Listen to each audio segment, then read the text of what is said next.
Akan ada sedikit gangguan. Saya akan terus saja memberitakan firman Tuhan. Jika pada akhirnya kita akan keluar dari room karena waktu yang terbatas, nanti kita akan connect kembali.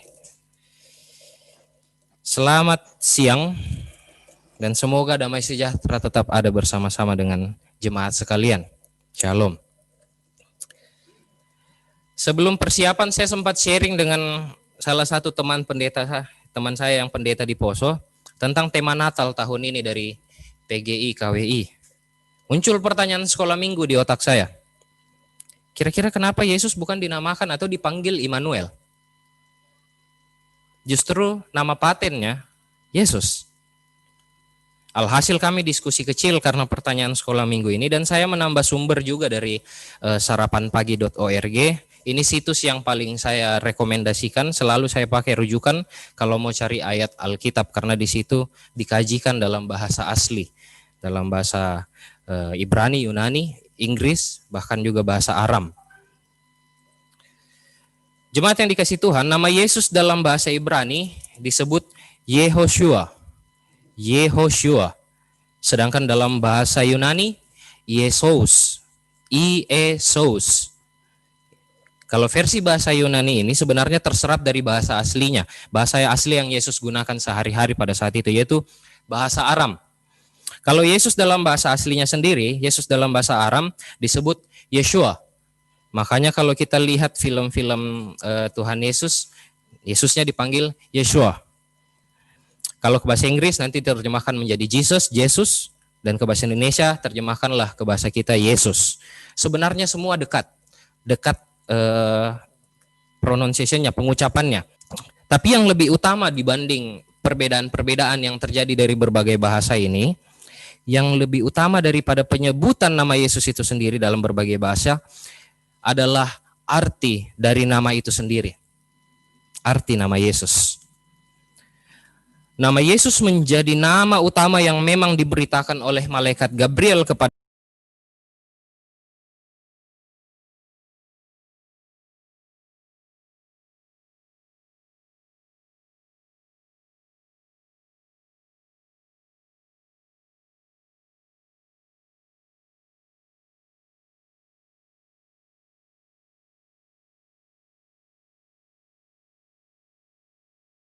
sudah tidak ada keraguan di balik nama yang menyelamatkan itu. Nah, sekarang kita lihat dalam Matius 1 ayat 23 yang menjadi tema Natal tahun ini. Ayat ini merupakan kutipan dari nubuatan kitab Yesaya 7 ayat 14. Yesaya sendiri dalam kitabnya sepanjang 60-an pasal itu, Yesaya hanya 2 kali menggunakan kata Immanuel. Itu di dalam perjanjian lama hanya tercatat 2 kali, dan dalam perjanjian baru hanya 1 kali tercatat kata Immanuel, dan itu hanya dapat ditemukan dalam Matius 1 ayat 23 ini. Jadi kata Immanuel hanya terdapat sebanyak 3 kali ditulis dalam 66 kitab di keseluruhan Alkitab kita. Dan artinya sebenarnya sangat sederhana.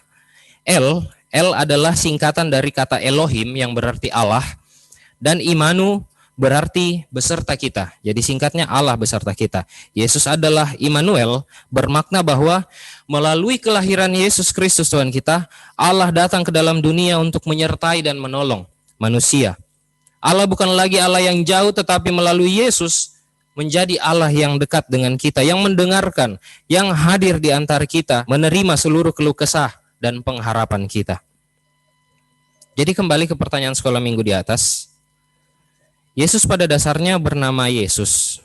Namun dalam diri Yesus sendiri melekat berbagai macam gelar yang memang khusus untuk Yesus dan tidak bisa diberikan kepada orang lain.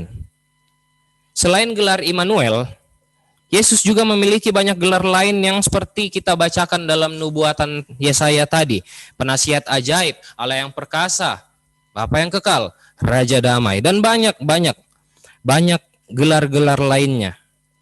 Tapi dalam renungan kali ini, kita akan lebih fokus untuk mendalami satu gelar yang menjadi tema utama kita, yaitu Yesus sebagai Immanuel, Yesus sebagai Allah yang menyertai kita. Kalau kita coba cari tahu nubuatan Nabi Yesaya yang mengungkapkan kata Immanuel tadi, konteks nubuatan Nabi itu, Immanuel berarti Allah akan menyertai bangsa Israel saat itu yang sementara dalam tekanan bangsa Asyur.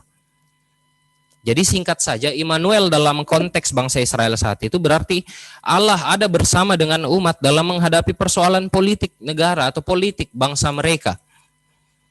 Sedangkan konteks Matius sendiri, Immanuel dapat dimaknai dalam beberapa perspektif. Ada perspektif Yusuf, perspektif Maria, bahkan perspektif seluruh umat manusia di zaman Yesus saat itu.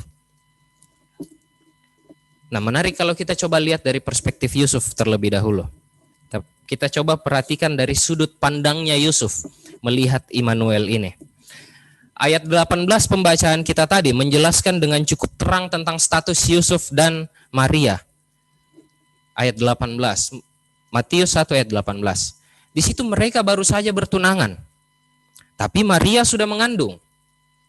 Memang penjelasan penulis Injil Matius, kandungan Maria ini berasal dari Roh Kudus. Tapi zaman Yusuf saat itu, ketika bersama-sama dengan Maria, kitab Matius belum dituliskan. Yang dia tahu, dia hanya punya tunangan dan tunangannya sudah hamil. Dia tidak pernah apa-apai tunangannya itu, tapi tunangannya sudah hamil.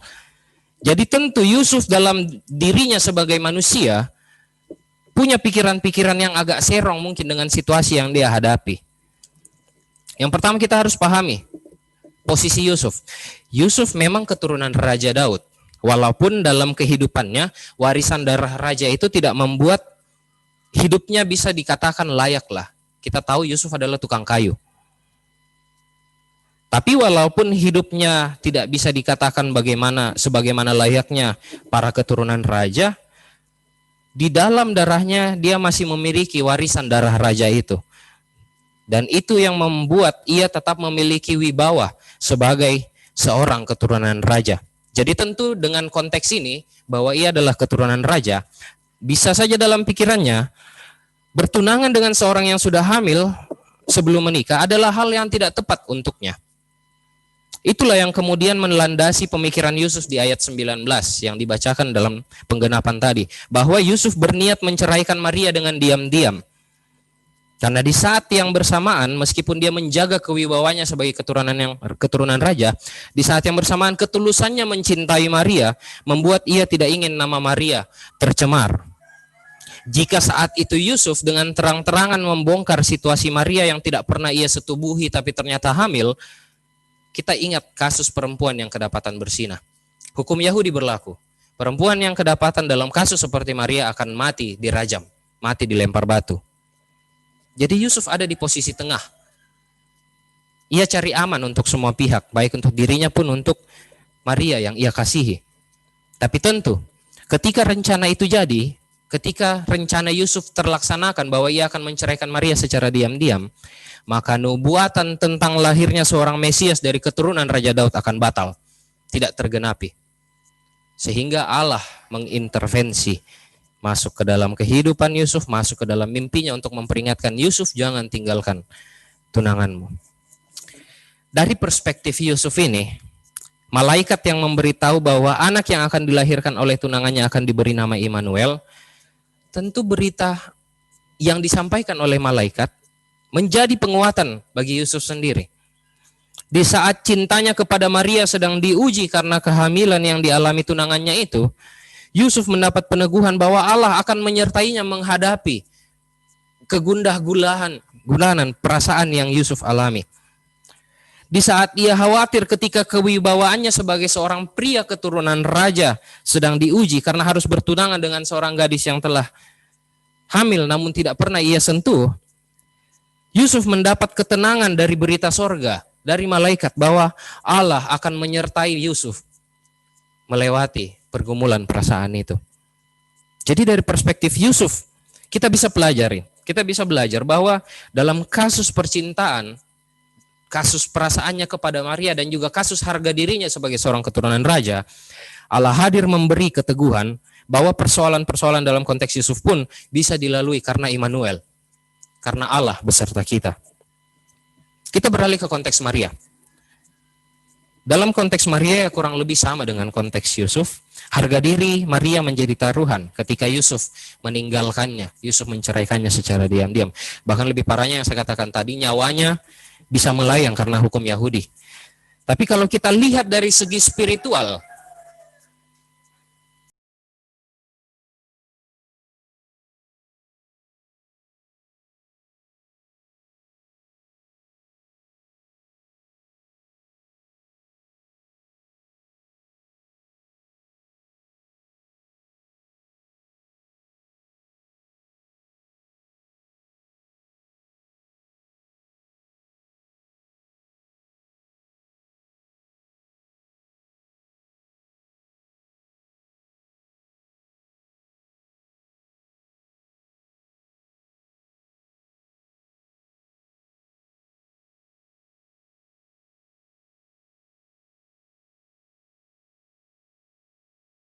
untuk menyertai seluruh persoalan hidup manusia, termasuk di dalamnya selain yang sudah kita bahas tadi, persoalan cinta, persoalan relasi, persoalan harga diri, persoalan politik. Tapi karena kehadiran Allah dalam dunia, itu juga menyatakan bahwa Allah siap bersolidaritas menyertai umat di dalam persoalan ekonomi. Ingat, kisah Yesus memberi makan 5.000 orang. Kehadiran Yesus melalui kelahirannya di dunia menyatakan bahwa Allah siap bersolidaritas menyertai persoalan manusia dalam hal kesehatan. Ketika Yesus hadir dan menyembuhkan begitu banyak orang yang sempat bahkan sampai dikutuk, dikatakan bahwa ia memang berdosa sehingga menerima penyakit itu, tapi akhirnya Yesus menyembuhkannya dengan mujizat. Persoalan rival, kita ingat ketika Yesus mau ditangkap, Petrus sempat mengamuk dan memotong telinga salah seorang pengawal imam besar, Malkus. Tapi Yesus menunjukkan kasih kepada rivalnya itu. Persoalan asusila yang sempat kita kutip tadi, seorang perempuan yang kedapatan berzina, Yesus yang tolong. Dia sudah hampir dirajam, tapi pada akhirnya Yesus menuliskan di tanah, barang siapa yang tidak memiliki dosa silakan melempar batu duluan. Persoalan okultisme, berapa banyak orang yang Yesus tolong keluarkan roh jahat dari dalam dirinya. Dan pada akhirnya persoalan keselamatan jiwa kita ketika Yesus rela mengorbankan dirinya. Jadi Immanuel ini terlalu luas untuk kita telusuri sampai ke detail-detail terdalamnya. Tapi yang pasti Immanuel mencakup semua persoalan yang sudah, sedang, dan akan kita temui selama di dunia. Karena Yesus sendiri, Sang Immanuel, telah hadir di dunia, hidup di dunia, menjalankan segala proses kehidupannya dengan berbagai dinamikanya, merasakan semua pahit manis di dunia, termasuk merasakan yang namanya meninggal di dunia sebagai manusia. Tidak ada persoalan yang luput dari penyertaan Allah. Juga ketika mungkin saat ini kita merasa ditinggalkan,